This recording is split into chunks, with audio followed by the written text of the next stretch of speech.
My name is Maya Thompson, and I'm 28 years old. I work as a strategic security specialist for one of the top private protection firms in Washington, D.C. Sounds impressive? Not to my family.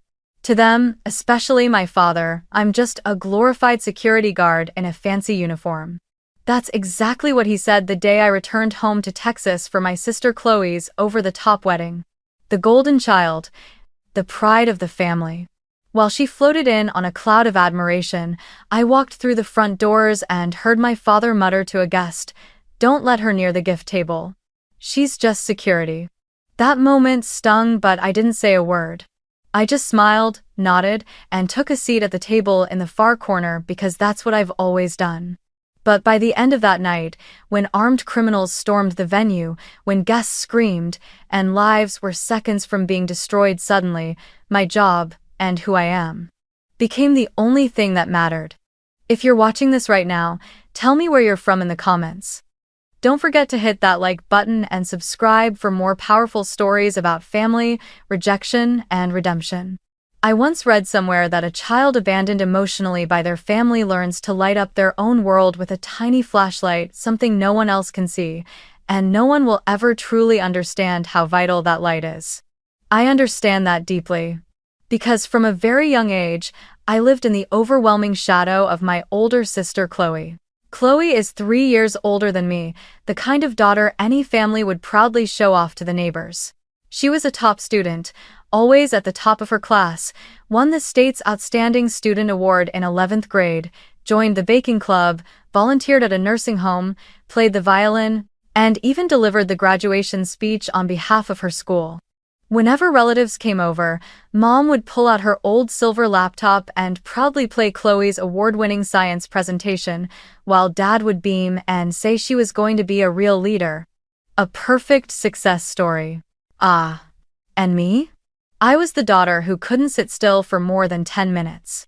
I liked climbing trees, taking apart electronics, and biking down dusty dirt roads with the boys in the neighborhood. I once punched a classmate for calling my friend the fat girl. I got sent to the principal's office for talking back to the teacher. Every time I got into trouble, Dad would sigh, shake his head, and look at me like I was an ink stain ruining the family's perfect portrait. Why can't you be more like Chloe? Gentle, obedient, well-behaved. Every time I heard that, something inside me turned a little colder. When Mom was still alive, she was the only one who truly saw me. She knew I loved the truth, loved justice, or more accurately, hated injustice. She once said that if I were a boy, I'd probably grow up to be a great cop. I remember the summer afternoons she'd take me to the library and sit with me for hours in the criminal justice and forensic science section. She never told me to stop dreaming.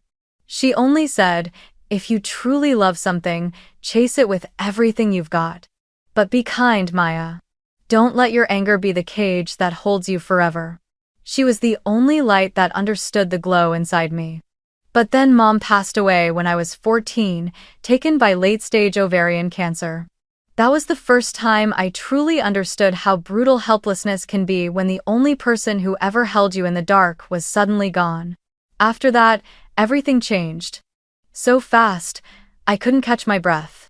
Just a year after the funeral, my father Charles remarried a woman named Diana, someone he had worked with on a real estate project in Austin. Diana was the perfect embodiment of the world my father aspired to. Elegant, rigid, and suffocatingly polished, she had a gentle smile but eyes that scanned me like a design flaw no one could fix. To her, I was a remnant of a former marriage, a burden she had to tolerate for the sake of the family's reputation. Chloe, on the other hand, was treated like her own daughter. Weekly shopping trips, smiling selfies captioned mother-daughter joy on Facebook, prom photos shared on Instagram with captions as long as a novel. Meanwhile, I was constantly corrected for every tiny thing. Maya, sit like a proper young lady. Why are you dressed like a boy? So you want to be a cop? A proper woman doesn't run around catching criminals. I still remember vividly the day I told my father I wanted to study criminal investigation at the University of New Mexico. I was nervous, but I had prepared everything. My application, transcripts, scholarship essay, even a detailed 4-year academic plan.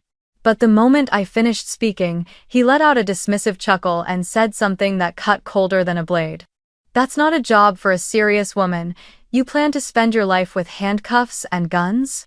Those jobs are for men. You should find something more appropriate for a girl." I didn't argue. I just quietly folded the folder, went up to my room, locked the door, and for the first time in my life, cried like a child who had truly been orphaned.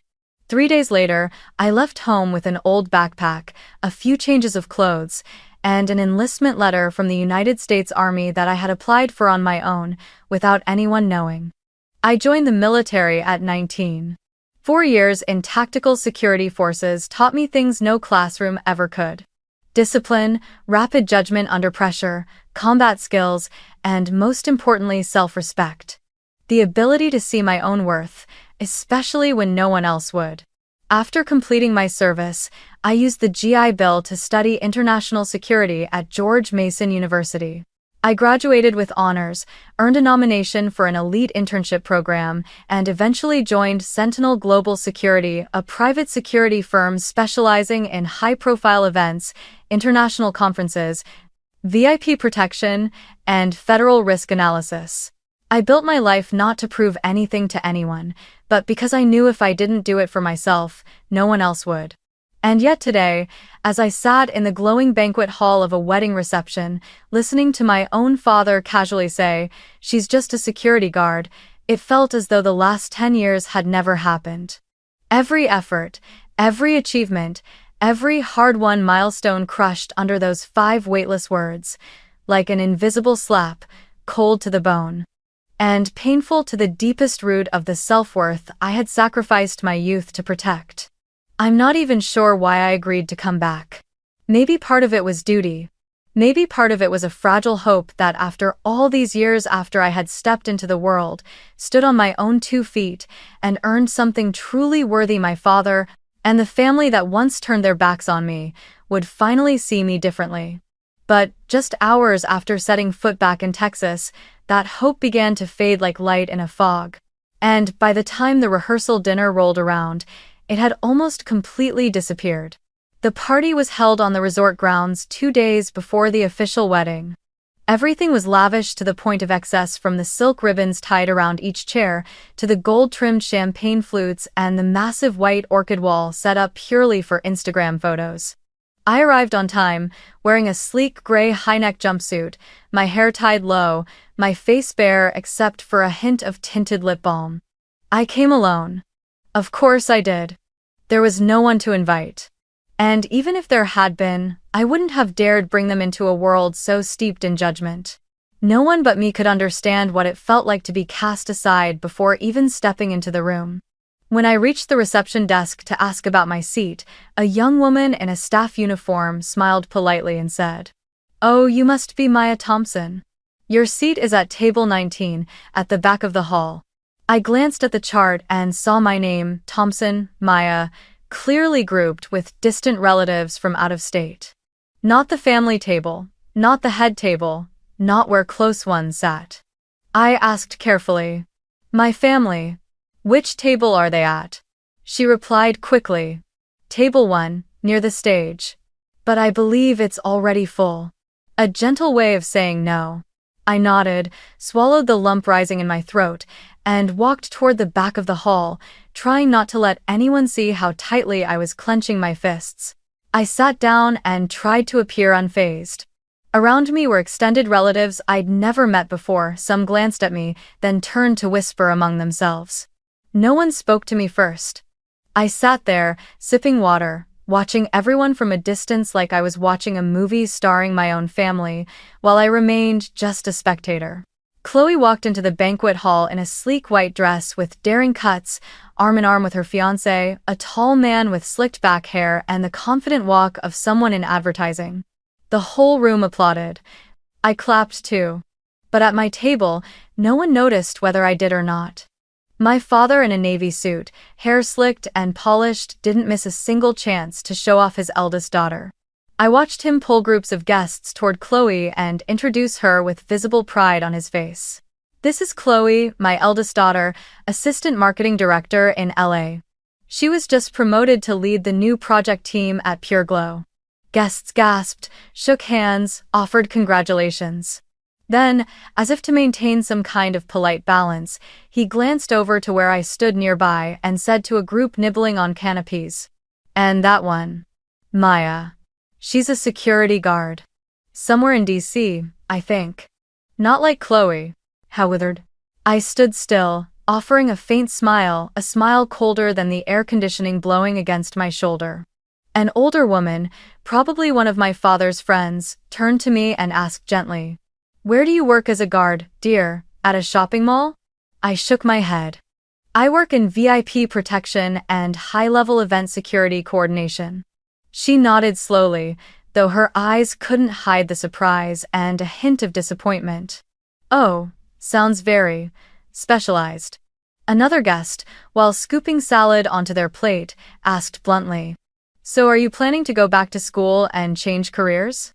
Being a guard must be tough, and probably not very stable, right?" I wanted to respond.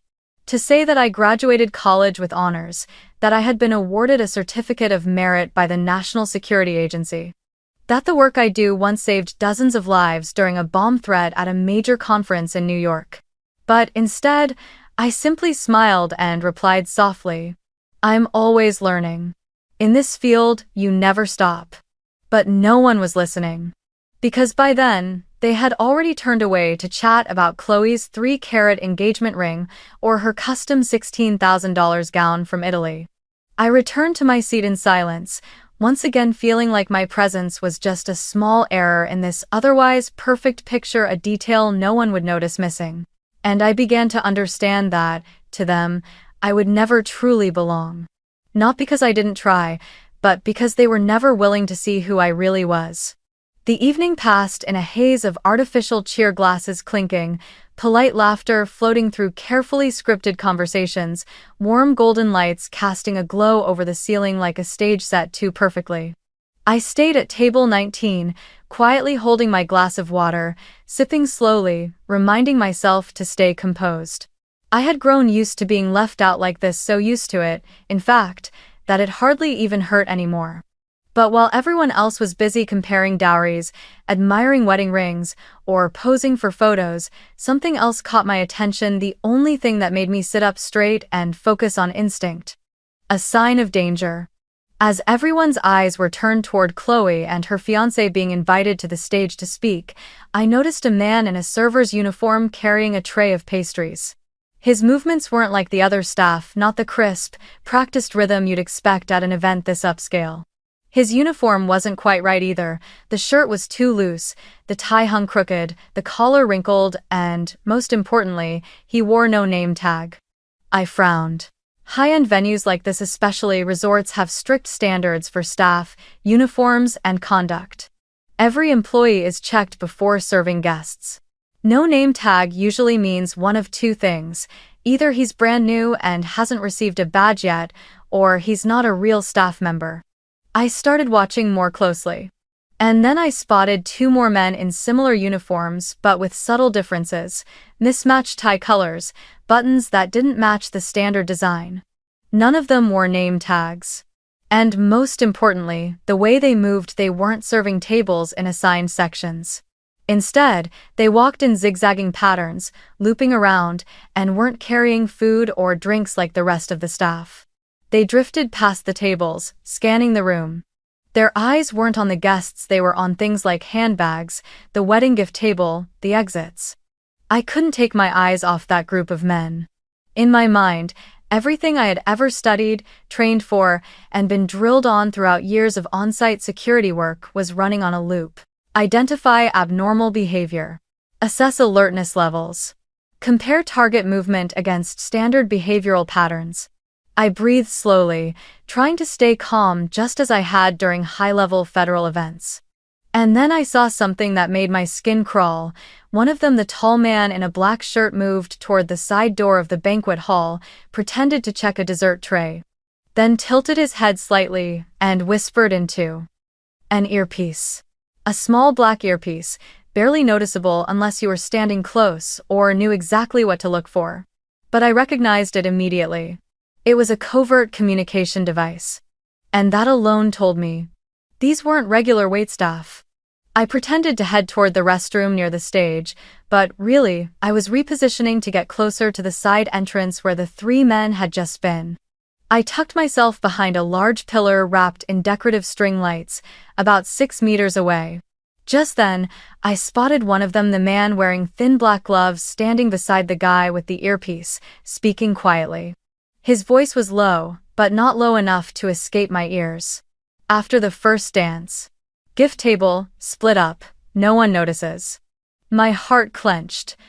Just one sentence, but it was crystal clear. This was a planned robbery. And they had a timeline.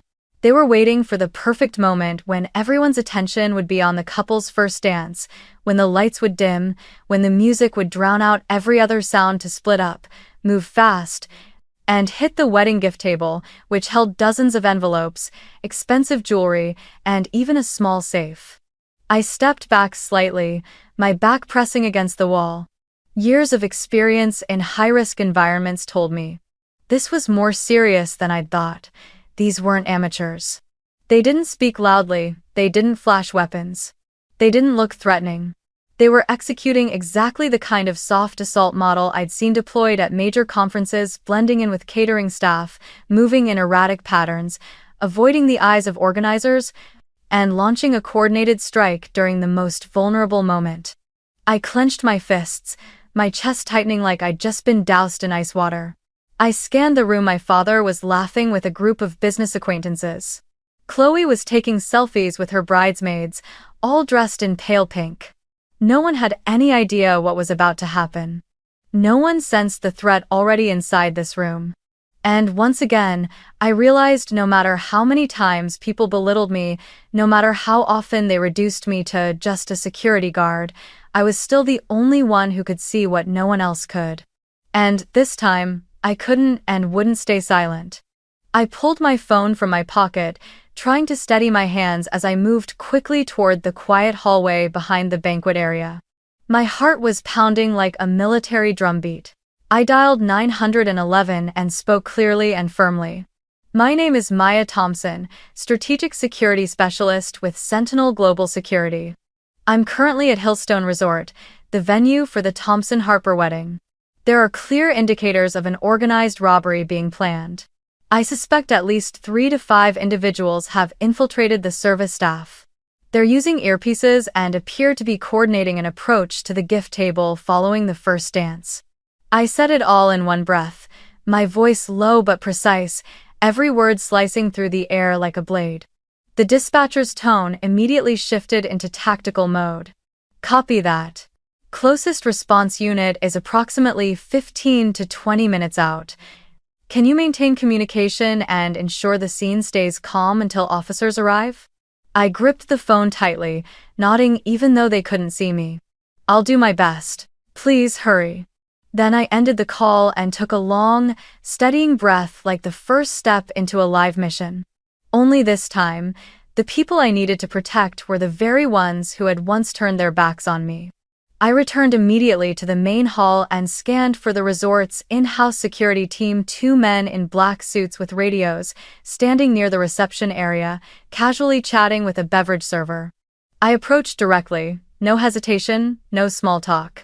Excuse me, who's in charge of security here? One of them, a man in his 40s, turned and looked me up and down as if I were just an annoying guest. Are you with the wedding party? Is something wrong? I reached into my chest pocket, pulled out my ID badge, and held it up. Maya Thompson. I work for Sentinel Global Security. I have reason to believe there are at least 3 unauthorized individuals embedded in your catering team, planning a coordinated robbery at the gift table in under an hour. They exchanged looks, then glanced down at my badge. The other man shrugged. You're saying robbery? But this is a wedding. No VIPs, no diplomats, no one worth taking that kind of risk for. Besides, we've already got 2 armed guards watching the gift table. I clenched my jaw. This was exactly what I'd seen at so many events before: naive overconfidence. They're not targeting a person, they're targeting valuables. This is a wealthy family wedding. Dozens of guests carrying expensive gifts, jewelry, cash envelopes. This is a calculated hit. They know the timing, the layout, and how to distract your team. Oh, I didn't wait for their reaction. I pulled out my phone, opened the resort floor plan I'd saved earlier, a habit I'd kept from every job I ever worked, and pointed to the entry points and service corridors. I need you to divide your personnel into 3 teams, one to monitor the gift table closely, one to secure the back doors and kitchen access, that's where I observed them using earpieces, and one to patrol the outdoor garden area, which is extremely vulnerable once guests step out for photos. Do not create a scene. Do not alert the guests. If they sense they've been compromised, they might retreat or worse, act recklessly. The man's name tag read Rick. I caught it just in time. He stared at me for a few more seconds, then gave a slow nod. He picked up his radio and began reassigning positions without explaining the real reason to his team. I could see the shift in his expression, suspicion turning into alertness. Maybe it was my voice, my eyes, or the strategic-level security clearance embedded in my ID card that convinced him I wasn't the kind of mall cop my father used to mock. I continued. If you have internal surveillance, I need quick access to your control room. At the very least, I need to confirm their locations and check if there are more of them. Police will be here in under 20 minutes. But if we wait until they make a move, things will get chaotic and 10 times more dangerous. Rick nodded and turned. Follow me. I walked behind him down a hallway behind the main event space. A small room opened up, filled with split-screen monitors showing the ballroom, entry points, hallways, and the gift table. I pointed, fast. Zoom in right there, that's him. The screen lit up with a clear image of the man wearing the earpiece. He was standing next to a cart full of champagne trays, but his eyes kept scanning the guests instead of focusing on his task. One hand rested lightly on the cart. The other hovered near his mouth, speaking softly into the earpiece. I drew a slow breath and turned to Rick. They're getting ready. And they're not alone. There has to be support outside, maybe a getaway vehicle, maybe someone at the rear exit. We've got 15 minutes. Maybe less, if they think the moment's already right. Rick swallowed, spoke quickly into his radio, then looked at me. I don't know who you are, but tonight I'm following your lead. I nodded. Don't worry, I know what I'm doing. By the time I stepped out of the control room and made my way back toward the banquet hall, the music for the first dance had already started in the distance. Chloe and her fiancé were being called to the floor. The lights were dimming. The entire space had taken on a romantic, glowing warmth. But I knew these are the moments when things crack beneath the surface. And I, the one they once dismissed as just a guard, was now the only one standing between safety and chaos. The race had begun. And failure was not an option. Soft violin music filled the room, stretching out each second like a wire-pulled taut. Chloe and her fiancé stepped into their first spin of the opening dance. Golden lights flickered gently over the faces of the guests, smiling, raising glasses, lifting phones to capture the sweet moment this entire evening had been orchestrated to showcase. I stood quietly near the edge of the stage lighting, my eyes sweeping over every sector I had already marked. The gift table, the auxiliary kitchen entrance, the emergency exit, and the shadowed corner near the mini bar at the back of the hall. In my mind, the tactical map kept rotating, constantly updating. The moment the first dance ended, before the applause had even faded, all the main lights in the banquet hall flickered 3 times, then cut out completely for about 3 seconds. The flickering wasn't natural, it was a signal. And just as I'd predicted, when the lights came back on, 3 men burst forward from different directions, no longer dressed in waiter uniforms, no longer blending in. One of them pulled a handgun and fired a shot into the air, silencing the entire room.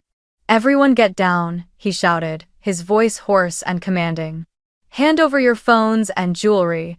Anyone resists, gets shot." Guests screamed, glass shattered, women shrieked in terror. A few people tried to scramble away but were stopped cold by the second man, who aimed his weapon at them. I said, "Don't move." The third man dashed toward the gift table exactly as they had planned and began grabbing boxes, envelopes, and jewelry bags, stuffing them into a black canvas sack. I didn't hesitate. There was no time to think, no time to wait for anyone else to react. While everyone else ducked under tables or froze in fear, I was already on the move. I locked my eyes on the man in the center. He looked like the leader, the one giving commands and holding his weapon with the most confidence.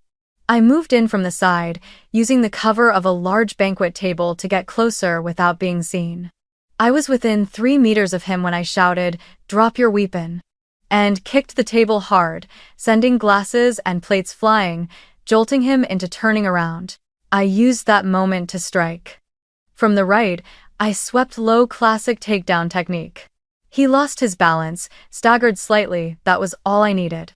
I closed in fast, locked his gun arm under mine, and drove him to the ground with my full body weight. He thrashed and resisted, but I'd trained for exactly this. I twisted his wrist behind his back, forced his knee down with a sharp strike to his leg joint, and pinned him face first to the floor with my knee pressing down hard at the base of his skull. Just as I secured the leader, the second man saw what was happening and opened fire in my direction. The shot cracked through the air like a whip. I barely managed to roll to my right. The bullet grazed my shoulder, searing through the skin like a red-hot blade. Pain exploded across my upper arm, blood soaking through the fabric instantly, but I didn't stop. I held onto the disarmed gun, rolled again, and shouted at the top of my lungs. "Rick, execute the plan, lock all exits. 3 suspects at the gift table, move now." Seconds later, Rick's radio buzzed sharply. He and the resort's security team sprang into action. 2 black-suited guards surged out from the hallway, each targeting one of the remaining attackers. One suspect was tackled to the ground immediately. The last one drew a knife and bolted toward the rear exit, but it was too late. That door was now blocked by 3 guards armed with electric batons, ready for confrontation. Everything unraveled in seconds, chaotic, loud, thick with the acrid sting of gunpowder. Screams, shouts, breaking glass, flashing lights. The air itself felt like it was pulsing with fear and fury. I rushed toward the center of the hall, where my grandmother, the most fragile person in the room, was panicking amid a crowd of pushing, frightened guests. She was being held by a distant cousin, but I could clearly see her face had gone pale, her hands trembling uncontrollably. She had a history of heart problems. If no one calmed her down, this could escalate beyond fear. I crouched beside her, ignoring the blood dripping steadily from my shoulder. "Grandma, it's me, Maya. You're okay. Listen to me, breathe slowly. Look into my eyes. You're safe, I'm here." I held her hand tightly, shielding her from any possible threat. My other hand still gripped the handgun I'd taken from the leader, pulled behind me and ready to act if anything else went wrong. Even then, my eyes scanned the room, maintaining position, shouting over the chaos, "Everyone stay where you are. Do not move. Security has control." I don't remember how many times I shouted that. I don't remember how many heartbeats pulsed through my chest. All I know is that the sounds around me felt muffled, like they were trapped behind invisible glass. The sobbing, the panicked eyes, and above all, the face of my father frozen in place across the room, his lips parted without sound, his eyes fixed on the growing bloodstain spreading across my shoulder. He couldn't say a word. Just like all those years, he never once said my name without following it with a sigh or a critique. But this time, it was different. Because now he had seen it, seen his daughter step up when no one else dared to. Seen the same security guard he had once dismissed now protecting his entire family from disaster. And I knew, in that moment, there were no words he could say that would undo what he had just witnessed. Just as the last echoes of my command still rang in the air, a sudden motion froze my entire body. Through the lingering haze of smoke from the earlier shot, I spotted one of the suspects, the shorter, heavier man, face twisted in fear and rage, bolting toward the gift table area, where the lights had just come back on. He lunged forward, grabbed my father by the wrist, yanked him upright, and shoved the muzzle of a pistol against his temple. The air went still. I could hear Diana's shriek pierce the room, followed by the sharp crash of a glass falling somewhere behind me. "Give me the safe code. Now." The man screamed, his gun pressed hard to my father's head. "I know you're the one who booked this venue. Say the code." My father froze, his mouth agape, his face bleached white. In that instant, I saw the raw terror on the face of a man who had once looked down at me like I'd never be anything. For the first time, his gaze held no judgment. For the first time, he looked like someone vulnerable. And I moved forward as if on instinct, as if there were nothing else I could do except protect. Even though my head was spinning from blood loss, the wound in my left shoulder had begun to bleed heavily, my clothes no longer able to soak it up. I measured each step with precision. Each breath I took was calculated. Each inch between me and the gun was mapped in my mind. I raised my voice, steady despite the pain. "Don't do this. I know the code." The man turned toward me, squinting. "Who are you?" I raised my hand slowly, carefully. "Strategic security. I have backup access. The current safe code is dual layer, biometric and secondary PIN." He stared at me, unsure. The gun didn't move from my father's head. My father, meanwhile, was trembling, barely able to get words out. I don't remember. I need to check my phone." "I can open the safe," I said firmly. "But I need you to back away from him. I'm not carrying the biometric device on me, but I can retrieve it from the control point just a few meters away. You want the money, right? I'll help you get all of it, just let him go." I said it like I was luring him into trust, sweetening my tone to pull him closer. And then he did exactly what I wanted. He shoved my father aside and turned the gun toward me. "You go first, no tricks. End of 4. I stepped slowly toward him, hands raised shoulder high, silently counting the distance in my head. 3 meters, 2 meters, half a step. Perfect range. As soon as he glanced toward the door, checking to make sure no one was coming up behind him, I lowered my center of gravity, pivoted, and lunged forward. I grabbed his gun hand, pushing the muzzle away from me. A shot rang out, the bullet soared into the ceiling. I dropped low, wrapped my arm around his elbow, and twisted, forcing the weapon from his grip. He struggled violently, but I'd been through too many live combat drills to falter now. I rotated my hips, shifted my weight, and slammed him down, pressing my good shoulder into his chest and pinning him to the floor. The gun clattered away. He screamed, fists slamming against the tiled floor. I shouted, "Don't move." At that moment, the sound of pounding boots echoed from 3 directions. The hallway lights flared blinding white. Police, at least 4 officers, burst in through the main doors, semi-automatic rifles drawn, flashlight beams slicing through the smoky air, thick with adrenaline and tearful gasps. "Drop your weapons, hands in the air," an officer bellowed. The 3 remaining suspects were taken down in near-perfect coordination by security and police.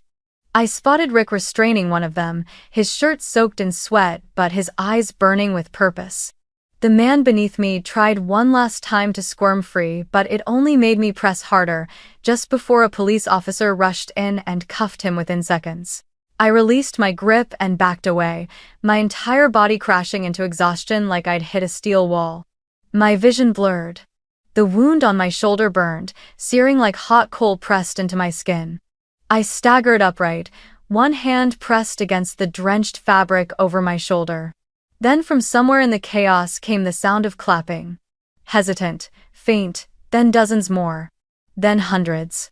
A wave of applause broke through the dense air, full of gunpowder and adrenaline. But I didn't feel proud, I just felt drained. My eyes scanned the room. Chloe was frozen beside the wedding cake, her white dress soaked in spilled champagne.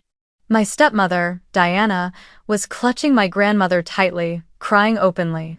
And in the center of the shattered ballroom, my father stood watching me. He didn't blink, his face was ghost white. And for the first time, I saw him take a trembling step toward me, with nothing at all to say. But I didn't wait for him to come closer. The police were already asking me to get my wound checked. I gave my father one last glance, a small nod. Not out of anger, not pride. Just a quiet acknowledgement of something that no longer needed to be said. You never truly saw me all these years, but today, I was here. I protected everyone. Even you. Then I turned away, leaving him standing there in the middle of the crowd applauding me, the daughter they had once dismissed for being just a security guard. I woke up the next morning in a small hotel room tucked behind the resort, the sharp scent of antiseptic still lingering in the air. Sunlight filtered through the curtains, striking directly across my left shoulder, now wrapped tightly in white gauze. Even the slightest movement sent waves of pain through the wound, pulsing in sync with my heartbeat. I pushed myself up with one arm, still dizzy, my throat dry and raw like I'd swallowed sand. On the nightstand beside me, my phone buzzed incessantly, unread notifications piling up. Over 60 missed calls, hundreds of messages, and a long scroll of unopened emails. For a fleeting moment, I thought I might be dreaming. But then it all came back, every detail. The gunfire. The look in that man's eyes as he took my father hostage. The commanding voices of the officers charging in. The scent of my own blood soaking through the ceremonial outfit, now tossed in a crumpled heap in the corner. It was real, all of it. And there was no going back. I reached for my phone. A message from Alicia, my best friend back in DC, sent at 5 a.m. Screamed in all caps. Maya. Turn on the TV, CNN. Right now. I opened the news app instead. Right there, at the top of the homepage, was a bold red headline. Army veteran stands alone against armed robbers at wedding, saves dozens, including her own family. The video rolled, a 5-minute news segment. It opened with security footage, me, in a silver-gray jumpsuit, charging at the armed man, wrestling the gun away, blood staining my shoulder, eyes locked and unblinking. Another angle showed me cradling my grandmother, helping her breathe through the chaos. Then the footage of me taking down the man who had a gun to my father's head, pinning him until the police arrived to handcuff him. The anchor's voice was low and steady, filled with reverence. Samantha Maya Thompson, U.S. Army veteran and current strategic security specialist at Sentinel Global Security, single-handedly detected, alerted, and responded to an armed robbery attempt, saving dozens of guests during a high-profile wedding in Texas. Her actions were not only courageous, but executed with extraordinary professionalism, preventing mass panic and minimizing casualties. I sat frozen. Not out of pride, but from the raw, disorienting feeling of everything being turned upside down. A lifetime of being belittled, of having security guard said like it was something to be ashamed of, and now, that same role was the reason people were standing to applaud. I never craved recognition. I just wanted to do my job with integrity. But the way the media had suddenly turned me into a heroic story, it all felt so abrupt, so unfamiliar. The phone buzzed again. This time, it was Martin Chen, my company's CEO. I didn't pick up. I needed space. I needed to breathe. I turned toward the window, where the Texas sunlight still beamed through like there hadn't been gunshots the night before. And then, there was a knock at the door. I opened it. A resort employee stood there holding a tray with hot tea and a folded morning newspaper. He smiled, slightly shy. "Complimentary breakfast, ma'am. And, well, everyone's talking about you. I just wanted to say thank you. My wife was at the wedding." He gave a small bow, then walked away. I stood there for a second, staring at the front page. A photo of me, slumped on the banquet floor, blood soaked into my shoulder, a police officer helping me to my feet. Below it, bold words in black print. Not a hero, just someone who did what had to be done. I stepped back inside, sat down on the edge of the bed. The phone buzzed again. A new message. A landline number with a local area code. The text read only one line. "Dad is downstairs in the hallway. If you have a moment, he'd like to talk." I hesitated. Then I stood up, carefully slipped on a jacket over my injured shoulder, and grabbed my water bottle. When I stepped out into the hallway, he was already there. No suit, no tie. Just a wrinkled white dress shirt with the sleeves rolled above the elbows, a few strands of gray hair falling loosely over his forehead. He turned at the sound of my footsteps, his expression unfamiliar and cautious. "You," he began, then faltered. His voice trembled slightly. "You saved all of us." I didn't answer right away. I looked at him, the man who had scoffed at me when I walked into the wedding, the man who once introduced me as just a security guard, like it was something shameful. Now he stood in front of me with no performance, no polished words. Only the weight of regret, visible in every blink. "I didn't do it for you," I said slowly. "I did it because it was the right thing to do. For Grandma. For the people who couldn't protect themselves. And because I couldn't live with myself if I turned away from that, no matter how many times you turned away from me." He nodded. No excuses, no defense. Just a nod. Maybe, for the first time, he truly heard me and chose to listen. Silence settled between us for a few long seconds. Not heavy, not bitter. Just necessary. A silence that, truthfully, we should have had a long time ago. We walked in silence down the long wooden hallway that led to the top-floor lounge of the resort. It was quiet there, almost eerily so. A few armchairs sat scattered around the room, and soft morning light poured through the glass walls, casting floating dust particles into sharp relief, everything so still, so calm, it felt unreal. As if the night before had been nothing more than a violent dream I'd just woken from. I picked a seat near the window, where I could see the southern Texas horizon stretched like a ribbon across the distant plains. My father sat across from me, slowly, his hands laced together on his knees, shoulders slightly hunched. He no longer looked like the proud Charles Thompson, he looked like an aging father trying, after years of silence, to step into his daughter's life. "Dad," I began, my voice rough but steady. "I don't need you to be proud of me today." I paused and met his gaze directly. "I need you to listen, to understand, and to respect me. From before. From when I wasn't on the news.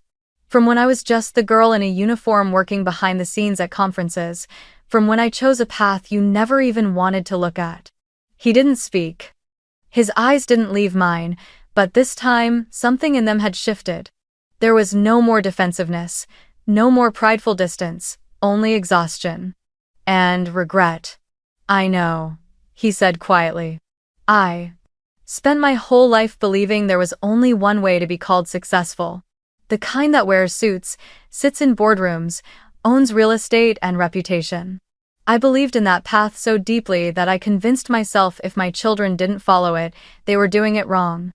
I said nothing. He sighed and rubbed his forehead, as if trying to wipe away the last 10 years of mistakes. "I didn't understand your world," he admitted, voice slightly trembling. "Didn't understand the codes in your security plans, the night shifts, the events you guarded without anyone ever seeing. I didn't understand, so I dismissed it. And I let that ignorance become contempt. It became distance." I took a deep breath. My shoulder ached with each inhale, but the pain this time wasn't just physical. "You know," I said, eyes dropping to my hands. "There was a time I thought, if I died on a mission, you'd only remember me as the security guard. Not as the daughter who tried her best to live with integrity." I looked up, not flinching. "I've always had value. Whether in a suit or in a security uniform, worth isn't in the title. It's in how you live. And I've lived with purpose." His eyes blinked slowly. Then blurred. He lowered his head, his fingers tightening around each other. "And then something I never thought I would witness happened." He cried. Not the loud, crumbling kind of sobbing, but silent tears running down the weathered lines of his face. He didn't hide it, he didn't try to stop it, he just let it fall honest, raw. "All these years," he choked out, "I missed so many chances to understand you. To show up when you got your degree, to call when I saw your name on the department's commendation list.